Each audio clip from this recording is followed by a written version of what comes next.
All right, ladies, we're going to talk about some shoulder tubing exercises to go with shoulder stability for this month. So we're going to start with some stuff that's kind of basic. We're going to use a piece of tubing, and I've got one I've got it fixed to the door over there, and I've got a handle of tubing in each hand. You can do all of this with one handle. You don't necessarily need both, but it kind of just makes it a little bit easier to transition between the exercises. The first thing that we do is called external rotation. So we're taking the arm and rotating it from the midline of the body and rotating it outward. So we start with the hand at the belly. With this other hand, I'm just holding the rope still. Okay, so I'm using my right hand right now to exercise. Hands against my belly. My shoulder blade on this right side is pulled down and back toward that back pocket. My elbow stays close to my side and I rotate outward. So that's called external rotation.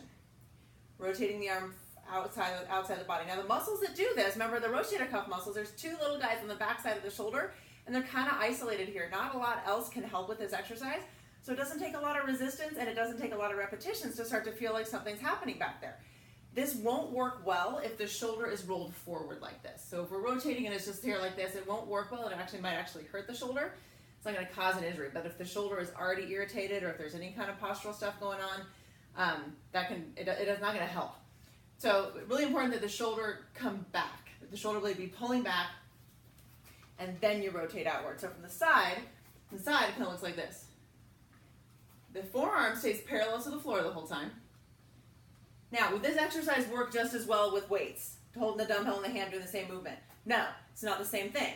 If you're holding a weight here and moving it sideways, yes, you're doing the same external rotation pattern, but the resistance is down. So it's a biceps exercise to hold the weight here and move the arm back and forth, not a rotator cuff exercise where the resistance needs to be over there. So external rotation. We can do the same thing. I'm going to show you my other arm. The same thing for internal rotation. So now my right arm's just relaxing. My left arm's next to my body here. Shoulder blades still down and back, elbow still at the ribs, and then the hand is just going to come right in toward the belly. So shoulder internal rotation. The temptation with this one, the tendency is usually to kind of do this. Elbow comes away, the shoulder rolls forward, and again, we lose the effect of the exercise. So elbow next to the body, shoulder blade back, hand in toward the belly. This one, there's more involved. The pec muscles are involved, and there's some other stuff in the shoulder that can help.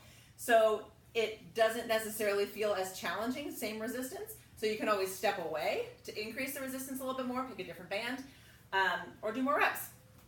So internal and external rotation is basically the function of the shoulder, and that's where we start with our exercises. We can do these also in different planes. We can do them with the arms elevated, and we'll get to that later. But give the external rotation, internal rotation a try with your elbow nice and close to your body and see how you like it. Happy July.